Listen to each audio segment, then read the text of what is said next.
Big Boss Malayalam season 6 episode number 52. അപ്പോൾ ഇന്നത്തെ episode റിവ്യൂയിലേക്ക് കിടക്കട്ടോ. അപ്പോൾ ഇന്ന് നമ്മളെ മെയിൻ സാധനം നമ്മൾ പറഞ്ഞു ഒരു പാവ ടാസ്ക് ആയിരുന്നു ഉണ്ടായിരുന്നു എന്നുള്ളത്. അപ്പോൾ പാവ ടാസ്കിന് വേണ്ടിയിട്ടുള്ള ഒരു മുൻകരുതൽ ഒരു ക്ലൂ കിട്ടിയത് ഇന്നലെ രാത്രിത്തെ ഒരു പാവപ്പാട്ടിലൂടെയാണ്. അത് ഇന്ന് ബിഗ് ബോസ് കറക്റ്റായിട്ട് പറയുകയും ചെയ്തു. അത് നിങ്ങൾക്ക് തന്ന ഒരു സൂചനയായിരുന്നു പാവപ്പാട്ട് വെച്ചിട്ട് പാവ ടാസ്ക് കിട്ടും എന്നുള്ളത്. അപ്പൊ അങ്ങനെ ഇന്ന് മറ്റേ പാവ ടാസ്ക് ഉള്ള സംഭവമാണ്. അപ്പൊ അതിന് മുന്നേ കുറച്ച് കാര്യങ്ങളൊക്കെ നമ്മൾ കണ്ടു. അപ്പൊ നമുക്ക് ഇന്ന് മോർണിംഗ് ടാസ്ക് വന്നു. അപ്പൊ മോർണിംഗ് ടാസ്ക് എങ്ങനെയാന്ന് വെച്ചാൽ ഓരോരുത്തരുടെ സ്വഭാവത്തിനനുസരിച്ച് നമ്മളൊരു ചെല്ലപ്പേര് കൊടുക്കാന്ന് പറഞ്ഞിട്ട് അതില് ജിൻഡോ സിജോനെ പറഞ്ഞു. അത് നമ്മൾ കണ്ടു. ലാലേട്ടന്റെ എപ്പിസോഡിൽ നൈസായിട്ട് ജിൻഡോ സിജോന് ഇട്ടൊരു പണി കൊടുത്തു. അതായത് കാട്ടുതീയാവാൻ വന്നവൻ ഒരു തീപ്പട്ടിക്കൊള്ളി പോലെയായി എന്നുള്ള രീതിയിലാണ് ജിൻഡോ സിജോനെ പറഞ്ഞത്. അത് കഴിഞ്ഞിട്ട് സിജോ നോറേനെ കുറിച്ച് പറഞ്ഞു. ആ നോറേനെ കുറിച്ച് പറഞ്ഞത് എന്റെ അമ്മു അതൊരു 1.5 പറച്ചായി. നോറ ആകെ തകർന്ന് തരിപ്പണായി. ഉള്ളിലുള്ള കറക്റ്റ് സത്യങ്ങളൊക്കെ ഇങ്ങനെ ചിരിച്ചുകൊണ്ടും അറിയാത്ത പോലെ കുറെ അഭിനയിച്ചു.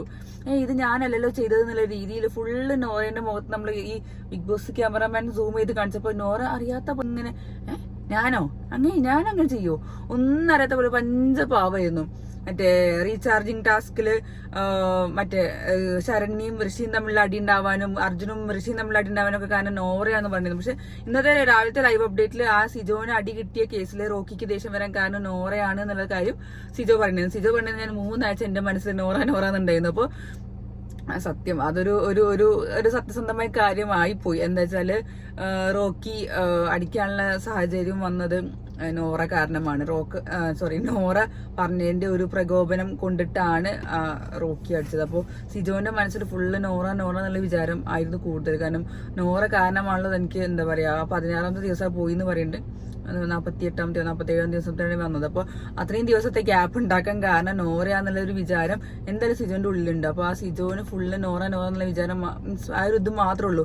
നോറ കാരണമാണ് എനിക്ക് ഇങ്ങനെ പറ്റിയെന്നുള്ളത്. റോക്കിനോട് പോലും ദേഷ്യമില്ല. പക്ഷെ നോറേന്റെ കാര്യമാണ് സിജോ ഫുള്ള് ഇങ്ങനെ ഉണ്ട്. അപ്പൊ നോറേന്റെ എല്ലാ കാര്യങ്ങളിൽ നിന്നും കുറെ എക്സ്പോസ് ചെയ്തു. നോറ അന്തം വിട്ടിരുന്നു. എല്ലാവരും അത് കേൾക്കുകയും ചെയ്തു. അത് കഴിഞ്ഞിട്ട് പക്ഷെ നോറ കുറെ ജസ്റ്റിഫിക്കേഷൻ കൊടുക്കാൻ വേണ്ടി ഋഷിന്റെ കൂടെ സംസാരിക്കലും ഒക്കെ ഉണ്ടായിരുന്നു. പക്ഷെ സംഭവം എല്ലാവർക്കും കത്തി. എൻ്റെ ഇടയ്ക്ക് ശരണ്യ അപ്സരി അങ്ങനെ സംസാരം ഉണ്ടായില്ല. അപ്സര വേണ്ട ഇനി അതിനെക്കുറിച്ച് സംസാരിക്കുന്നുണ്ട്. അവൾക്ക് അതൊരു കണ്ടന്റ് ആണ്, വെറുതെ അതിനൊന്നും അവസരം കൊടുക്കേണ്ടതെന്ന് അപ്സര നൈസായിട്ട് പറഞ്ഞു. അങ്ങനെ ആ ഒരു സംഭവം നോറിന്റെ കറക്റ്റ് ആയിട്ട് അങ്ങനെ മാറുകയും ചെയ്തു. അത് കഴിഞ്ഞ് സിജോ ജിൻഡോനെ കുറിച്ച് പറഞ്ഞു. അത് എന്താ സംഭവിച്ചത് നമ്മൾ കണ്ടതാണ്. ജിൻഡോ എന്താ പറഞ്ഞ നമുക്ക് പിള്ളേരുണ്ട് ആലപ്പുഴയിൽ കയറി തല്ലും എന്നുള്ള രീതിയിൽ ജിൻഡോ പറഞ്ഞത് സിജോനെ കുറിച്ച്. അത് സിജോ കറക്റ്റ് പറഞ്ഞു. കാരണം അതൊക്കെ സിജോ എപ്പിസോഡിൽ കണ്ടല്ലോ. അപ്പൊ അത് സിജോ കറക്റ്റ് ആയിട്ട് ജിൻഡോനെ കുറിച്ച് പറഞ്ഞു. ജിൻഡോ ഇങ്ങനെ കേട്ടിരുന്നു. ജിൻഡോന് പിന്നെ ഭാവങ്ങളെ വ്യത്യാസമൊന്നും ഇല്ല. പക്ഷെ നോറന്റെ ഭാവങ്ങളായിരുന്നു സൂപ്പറായിരുന്നു. ഒന്നും അറിയാത്ത പോലെ ഇങ്ങനെ പഞ്ചഭാവം വേണ്ടി ഇരുന്നിട്ട് ഞാനാണ് അതൊക്കെ പറഞ്ഞത്, ഞാനാണ് അതൊക്കെ ചെയ്തതെന്നില്ല ഒന്നും അറിയാത്ത പോലെ ആയിരുന്നു നോറ വന്നത്. അപ്പൊ നോറയ്ക്ക് കണക്കിന് ഇന്ന് എന്തായാലും സിജോന്റെ കയ്യിൽ കിട്ടി.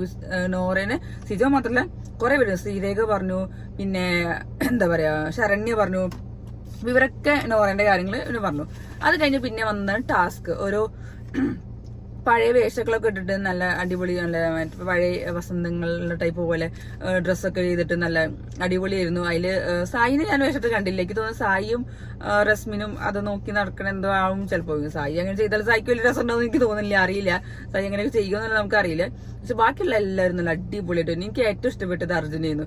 അർജുൻ നല്ല രസം ഉണ്ടായിരുന്നു. അർജുന്റെ ആ മറ്റേ ഒരു ഒറ്റവര വീശിയും ആ മുടി കെട്ടിയതും ആ നടത്തും എക്സ്പ്രഷനും പാട്ടുപാടലും ഒക്കെ നല്ല അടിപൊളിയായിരുന്നു. പിന്നെ സിജോ നമ്മുടെ 2 സൈഡ് ഇങ്ങനെ മുടി വഴവൊക്കെ എടുത്തിട്ട് ചെയ്യുന്നുണ്ടായിരുന്നു. പക്ഷെ അതിൽ ഏറ്റവും അടിപൊളിയായത് അർജുനായിരുന്നു. അർജുന്റെ എനിക്ക് ഭയങ്കര ഇഷ്ടമായി. നല്ല രസം ഉണ്ടായിരുന്നു. അർജുൻ നല്ല ക്യൂട്ടായിട്ടുണ്ടായിരുന്നു. ആ ഒരു വേഷത്തിലും ആ എക്സ്പ്രഷനും വർത്താനും ഒക്കെ നല്ല അടിപൊളിയായിരുന്നു. അപ്പൊ അതിങ്ങനെ തകർത്തു. അത് കഴിഞ്ഞിട്ടാണ് നമ്മുടെ പാവ ടാസ്ക് വന്നത്. അപ്പൊ പാവ ടാസ്ക് ഓരോരുത്തർക്കും ഓരോ പേരിട്ടു. സായി ഇട്ട പേരാണ് റോളക്സ്. എനിക്ക് തോന്നുന്നു അതിന്റെ ഇടയ്ക്ക് ലൈവിലിട്ട് തോന്നുന്നു. ഞാൻ ജസ്റ്റ് ഒന്ന് കണ്ടിട്ടുള്ളൂ. സായി എന്താ കണ്ണാപ്പിന്നോ എന്തുകൊണ്ട് പാവയ്ക്ക് പേരിട്ടത്. അപ്പൊ എന്തോ എനിക്ക് തോന്നുന്നു വിഗൂസറിന്റെ വേണ്ടെന്നുള്ള രീതിയിൽ പിന്നെ പേരിട്ടാണ് റോളക്സ് എന്ന് പറഞ്ഞിട്ട്. അപ്പോൾ അവർക്ക് എന്തായാലും ആ പവർ ടീമിനും എല്ലാ ടീമിനും ഒരു കളർ കൊടുത്തിട്ടുണ്ടായിരുന്നു. അപ്പൊ അതിന് കളറിനനുസരിച്ച് കോസ്റ്റ്യൂമും കിട്ടി. പിന്നെ പവർ പാവേന്റെ ആ ഒരു ഡ്രസ്സിങ്ങിന്റെ കളറും ആ ഒരു അവരുടെ മാച്ച് ആക്കിയുള്ള കളറൊക്കെയാണ്. അപ്പൊ എന്താ ഗെയിം എന്ന് വെച്ചാൽ നമ്മൾ ഇപ്പൊ ഞാൻ എക്സ്പ്ലെയിൻ ചെയ്യേണ്ട കാര്യങ്ങൾ പറയും. ഞാനതൊക്കെ കണ്ടതാണ്. പിന്നെ തന്നെ പറയുന്നുണ്ട് ബലൂൺ പൊട്ടിക്കുന്നതാണ് സംഭവം. പക്ഷെ അതില് ജാസ്മിനും ജിൻഡോയും തമ്മിൽ ഒരു ചെറിയൊരു കശപിശ ഉണ്ടായി. ജിൻഡോ എങ്ങനെ പോയാലും ജാസ്മിൻ അനുസരിക്കില്ല.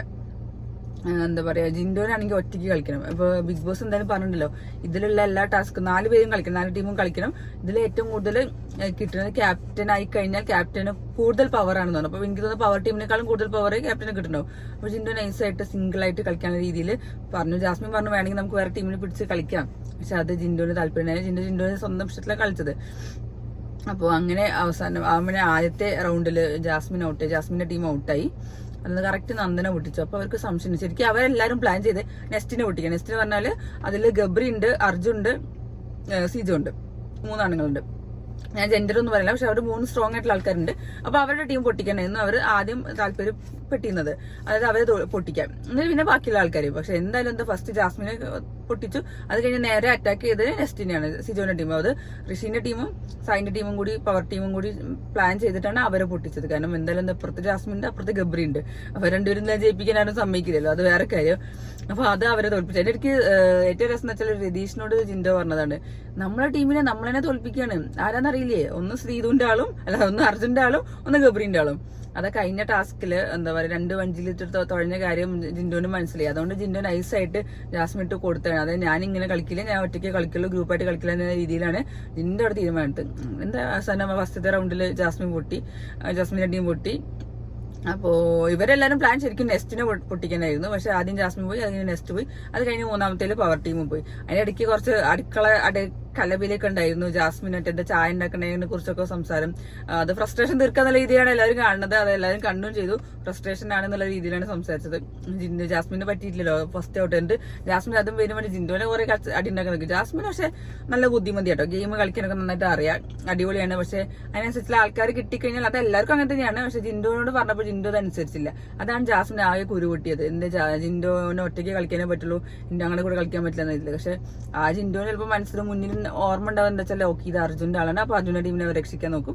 അർജുനും ഗബ്രി ഒരു ടീമിലാണല്ലോ, അപ്പൊ രണ്ടുപേരും അവർക്ക് രക്ഷപ്പെടാൻ വേണ്ടിയിട്ടാവും ഇവർ കളിക്കുണ്ടാവുക എന്നുള്ളൊരു തോന്നൽ ജിൻഡോന് എന്തായാലും വന്നു. അപ്പൊ അങ്ങനെ ആ ഒരു സംഭവങ്ങൾ നടന്നു. പിന്നെ എന്താ പറയാ, ഏറ്റവും ലാസ്റ്റ് ജയിച്ചത് നമ്മുടെ നോറയും ഋഷിയൊക്കെ ഉള്ള ടീമായിരുന്നു. അതിനിടയ്ക്ക് ഋഷിയും ഒക്കെ മറ്റേ ടീമൊക്കെ നെസ്റ്റിനെ തോൽപ്പിച്ചു. അത് കഴിഞ്ഞിട്ട് പിന്നെ പവർ ടീം തോറ്റു. പക്ഷെ നല്ല ഗെയിമായിരുന്നു, നല്ല അടിപൊളിയായിരുന്നു. അങ്ങനെ അത് കഴിഞ്ഞപ്പോ പിന്നെ ഏറ്റവും രസം ലാസ്റ്റ് മറ്റേ ഒരു കണ്ണാടിനെ കുറിച്ച് ഒരു സംഭവം പറയുണ്ടായിരുന്നു. എന്താ പറയാ, ആ കണ്ണാടിയിൽ പോയി കഴിഞ്ഞാൽ ഭയങ്കര എനർജിയാണ്. അതിലേക്ക് ഋഷി കാണിച്ച കുറച്ച് കോപ്രായങ്ങളൊക്കെ നല്ല രസമുണ്ടായിരുന്നു. ഋഷി മനുഷ്യന്മാർക്ക് കണ്ണാടി നോക്കാനും പറ്റാത്ത അവസ്ഥയല്ലോ, പേടിപ്പിക്കാനായിട്ടുള്ള രീതിയിലൊക്കെ പറയുന്നുണ്ടായിരുന്നു. അത് നല്ല കോമഡി ആയിരുന്നു. അങ്ങനെ അവസാനം പിന്നെ എന്താണ്ടായത്, ഒരു പാട്ട് വെച്ചിട്ട് കഴിഞ്ഞ. അപ്പൊ പട്ടാളം പറഞ്ഞൊരു പാട്ട് ആണ് വെച്ചത്. അപ്പൊ നമുക്കൊരു സൂചന കിട്ടുന്നതാണ് തോന്നുന്നുണ്ട്. ഞാൻ പ്രൊമോ കണ്ടില്ല. നാളത്തേലും മിക്കവാറും വല്ല പട്ടാള വേഷത്തിൽ ധരിക്കുകയോ അല്ലെങ്കിൽ പട്ടാളക്കാർ അതിഥികളോ അങ്ങനെ എന്തെങ്കിലും പട്ടാളമായിട്ട് ബന്ധപ്പെട്ട് എന്തെങ്കിലും ടാസ്കോ മിക്കവാറും കൊടുക്കുന്നുണ്ടാവുക. അതായത് ഇന്ന്. അപ്പോ അതൊന്നും കാണാൻ നല്ല രസമാവും, അടിപൊളി. അപ്പൊ ഇങ്ങനെ ഇന്നത്തെ എപ്പിസോഡിൽ ഇന്ന് അതുണ്ടായത്. പക്ഷെ ടാസ്ക് ഒക്കെ നല്ല അടിപൊളിയായിരുന്നു. ഈ ടാസ്ക് നമുക്ക് തോന്നുന്നുണ്ട് കഴിഞ്ഞ സീസണിൽ ഉണ്ടായിരുന്നു തോന്നുന്നു. പക്ഷെ ബലൂൺ പൊട്ടിക്കലല്ല, വേറെ എന്തോ സംഭവം അങ്ങനത്തെ സിമിലർ. അല്ലെങ്കിൽ ഓർമ്മ ഉണ്ട് മറ്റേ മാരാറുടെ കഴുത്തിൽ പിടിച്ചതും അമർത്തിയതും കഴുത്തൊടിയാൻ പോയി എന്നൊക്കെ രീതിയിലുള്ള സംഭവങ്ങളൊക്കെ. ആ ഒരു സംഭവം എനിക്ക് ഓർമ്മ. അത് എന്തോ സിമിലർ ടാസ്ക് ആണ് എന്തായാലും. അപ്പൊ ഇന്ന് അടിപൊളി. അപ്പൊ പറഞ്ഞ പോലെ തന്നെ ഫൈറ്റ് കൂടാൻ പറ്റിയ ടാസ്ക് ആണ്. ബിഗ് ബോസ് കറണ്ട് അറിഞ്ഞിട്ട് ഫൈറ്റ് കൂടട്ടെ എന്ന് വിചാരിച്ചിട്ട് ഒരു ടാസ്ക് കൊടുത്താണ്. ഇനി വരും ദിവസങ്ങളിൽ എല്ലാവരും ഉള്ളതുകൊണ്ട് തന്നെ അടിപൊളി ഫൈറ്റിംഗ് ടാസ്ക് ആവും. പക്ഷെ അത് നല്ലൊരു ഇൻട്രസ്റ്റിംഗ് ആവട്ടെ, നമുക്ക് കാണികൾക്ക് എന്തായാലും നല്ല ഇൻട്രസ്റ്റിംഗ് ആയിട്ടുള്ള ഗെയിമോ എന്തായാലും. അപ്പൊ അങ്ങനെ നടന്നു. പിന്നെ നമുക്കറിയാം പുറത്ത് കുറെ ബിഗ് ബോസ് നടക്കുന്നുണ്ട്. അകത്തേക്കാളും കൂടുതൽ ബിഗ് ബോസ് കളികൾ പുറത്താണ് നടക്കുന്നത്. അതിന്റെ ഇടയ്ക്ക് ഞാനൊരു സ്റ്റോറി കണ്ടു, ഞാൻ ഗ്രൂപ്പിൽ ഷെയർ ചെയ്ത് കണ്ടാണ് അഭിഷേക് ജയദീപ് ഇട്ടത്. എന്താ പറയാ, അഭിഷേക് അവന്റെ ഭാഗങ്ങള് ക്ലിയർ ആയിട്ട് പറയുന്നത്. അതായത് ഏതോ കോർട്ട് റൂമില് എന്റെ ജിൻഡോയും ജാസ്മിനും തമ്മിലുള്ള ഒരു വർത്താനത്തില് ജിൻഡോനെ വേണ്ടി സംസാരിച്ചത് അഭിഷേകാണ്. അങ്ങനെ അഭിഷേക് അവിടെ സ്കോർ ചെയ്തത് ലൈവില് കാണിച്ചില്ല. പിന്നെ എന്തൊക്കെയോ കുറെ സ്റ്റേറ്റ്മെന്റ്സുകൾ ലൈവില് കാണിച്ചില്ല.